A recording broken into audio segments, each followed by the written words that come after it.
with Jesse as the front man, and he had a his short shorts that he does, and he has his guitar strapped way the fuck up by his neck.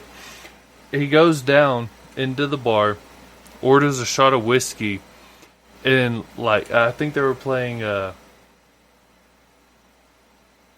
can't remember what song they were playing, but he's like, "Hey, this is my part. I gotta go." Like while he's sitting. Oh yeah, yeah. When he went to the bar, this shit was funny. Yeah. So, how do you feel about Sumerian records? They had some really fucking good bands. There's actually, I don't. I mean, I guess I know what the fuck the label was called. It was called Sumerian Records. It was a label from Texas that the guy. So there was two separate labels. The Sumerian that everybody knows, um, he bought the name from this dude in Texas. You know Devin Amon, I think is his last name. I mean, I don't know him personally. He put on Hope for Shelter Fest in Texas and in San Antonio, and he yeah, the guy from Sumerian Records bought the name from him. Some Texas history there, but yeah, fucking Sumerian's cool. I mean, the really early, the Faceless is really sick. Um, I'm not the Planetary biggest. Duality was amazing. Is that the second Faceless record? album, yeah, the second I album. couldn't get into much more beyond the first. The first I one, like I think it's called Akeldama. yeah, The that one's second fire. one, the ending of it is Planetary Duality Part 1 and 2. It's fucking amazing. I Other than think that album is okay. fucking who they put out? Sumerian. They put out. I know they put out Dillinger. I know they put out After the Burial. Yeah, they put out a lot, dude. After the Abacab. Burial. Dude, Rare Form, their first album. This shit's insane. Fucking yeah, there's a lot of good shit. Like Sumerian put out some really good shit. It's interesting what they're doing nowadays. They put out Poppy, which is really cool. Just I blame different. that. I blame that on Danny Warsnop. Why? What's he got to do with it? I mean, I guess he doesn't really have anything to do with it, but like, Asking Alexandria started out screamo, and they stayed heavy in screamo. Now Danny Warsnop is sober. He went kind of solo, did like a country thing, and now he has a solo song that was just recently released on YouTube, Happy or something like that. And it's not terrible, but it's not Stand Up and Scream. Yeah, I mean, hard to fucking recreate that moment culturally. You can't really put out a stand up and scream today. Born of Osiris, they were on there. Lots of sick ass bands. I like Sumerian a lot. I like Pluto Records. I think they were from Texas too. They put out the very first As I Lay Dying records, like the one before Frail Words Collapse, as well as a split with a band called American Tragedy. Shadows or Security? Something about shadows. I think that's what it is. It's got the 94 hours. I think that was on Frail Words. As I Oh, Lay yeah. Dying fucking first record. It's on YouTube. Look, since we're talking about Christian metal again, Face Down Records. I love Face Down. This runs through. The band that Spencer was on that.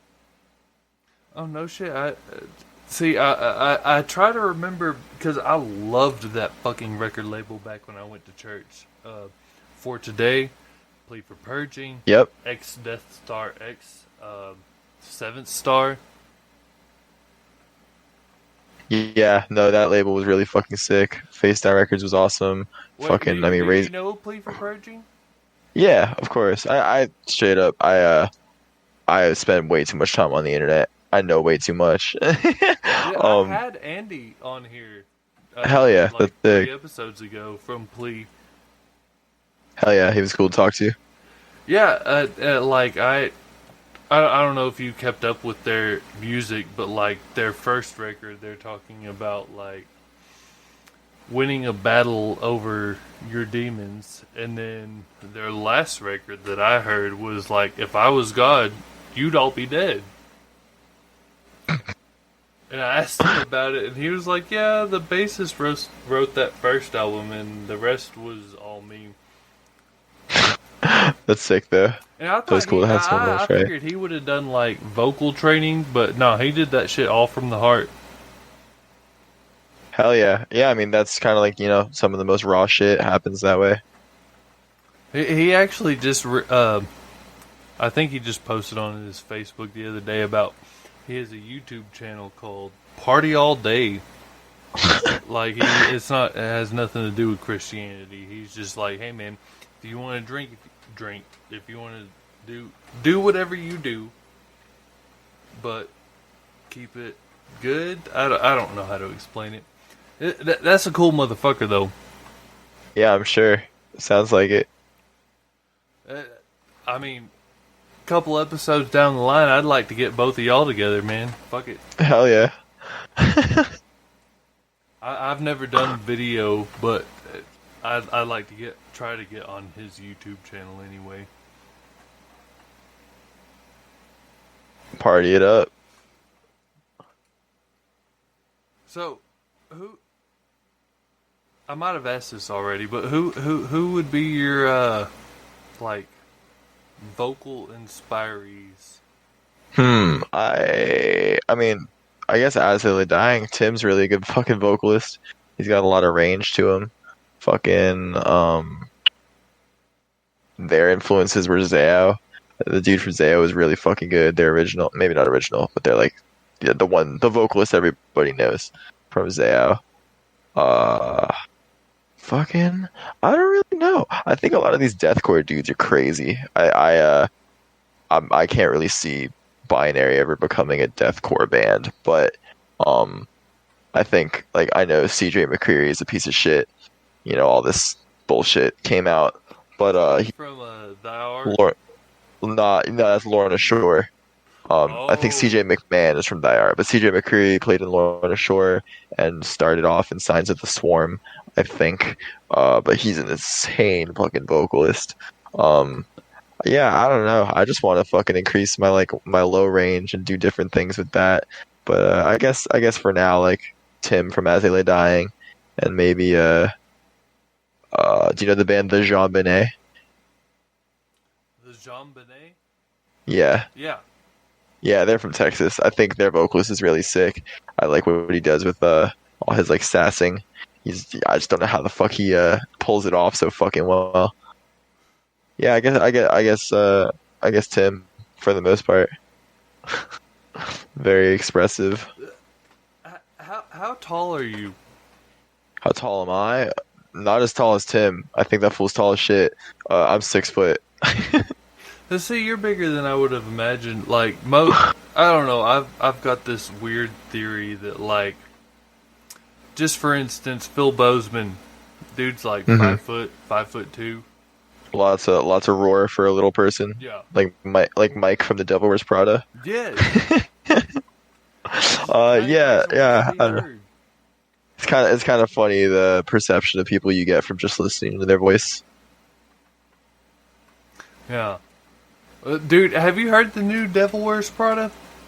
I haven't. I'm really like, I like, Plagues is fucking awesome. The record before that is sick. I really lost interest after that. Plagues was, I think, their best. Then they had two more after that, which were pretty much like Plagues. But this new album they put out, The Act, it's like industrial.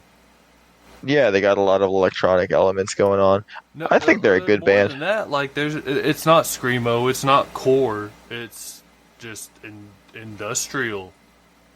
Like there's a little bit of screaming. It's not the Devil Wears Prada. Yeah, I'm sure. I mean, it's hard to do that shit forever.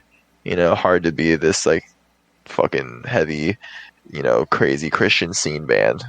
You can't keep that up forever. Just the culture isn't there for it anymore. And also, it'd be embarrassing. Those dudes are probably 30 at this point. Like, could you imagine being like a fucking 30, 35-year-old scene kid with swoopy hair? I mean, well, no, I don't have the swoopy hair. I have like the sides of my head shaved and long hair and tattoos and always wear black and band shirts. So But could you imagine having like snake bites and like, you know, that's like Vic Fuentes and old dude from Sleeping with Sirens. I feel like those girls, those guys like little girls. I think the drummer appears that they all liked girls, like little girls. Have you not heard the stuff about Attila that just came out this week? Yeah, all that shit. I don't know any of those dudes. You know, I'm fucking way younger than all of them. It's not surprising considering their content. You know, the content of their music. Well, I Yeah, followed it's them fucked for a up. long time. Chris Franzak got famous because, well, I mean, he had a band, but then he He's got a good on vocalist. Made on MTV, and Mm-hmm. they made him into a male model, whatever. So then he was a hot vocalist. You know what I mean? Hey, more power to him. Then If I he could got fucking do that, I married. would.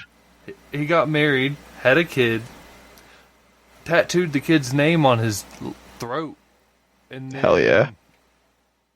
just this week it said he was I don't know, diddling kids.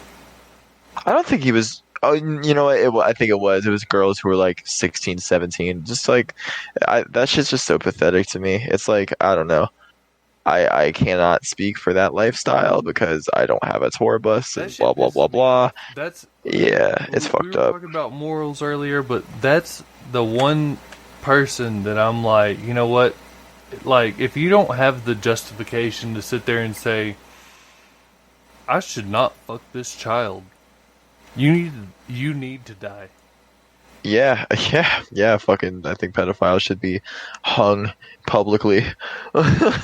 Shit's fucked up. It's just like, you know, it's, I, it's really gross. It's fucking disgusting. It says a lot about the society that we live in that kind of pushes pushes it onto you that youth is attractive and that youth is desirable. You know, all these porn sites with like, oh, like these girls just turned 18, even though they're more likely probably like 20, 22, 23.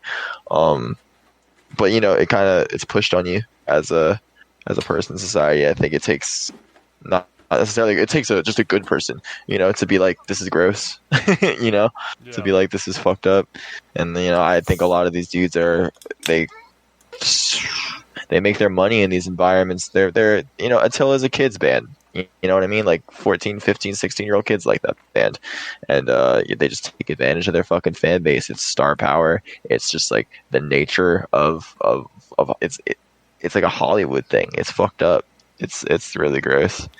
Well, from what I was Really reading fucking on Metal disgusting. Injection, like that shit happened with Franz, and then the drummer,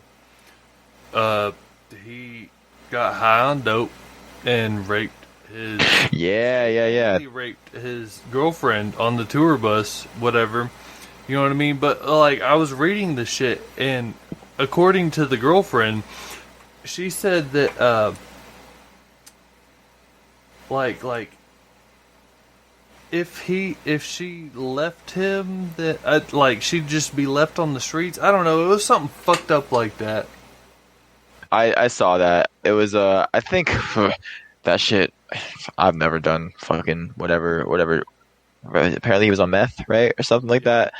I've never done meth. Can't really speak for that experience, I don't but know. yeah, I'm sure it's fucking wild. I think my mom did that shit for a while. I that shit seems like something that was personal and shouldn't have been exposed. I think she did expose it. You know, it's awful. I'm not invalidating what happened to her. You know, that's fucking terrible.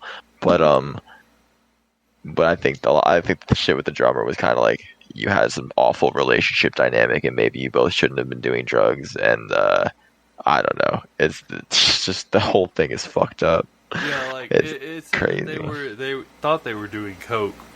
Oh, Yeah, and ended up being meth. yeah. I remember last time I seen Attila live here in Lubbock. They were with Chelsea Grin, Buried in Verona. I can't remember the other band, but okay, Franz. It's a party metal band. Yeah, exactly. Here is literally talking about taking shots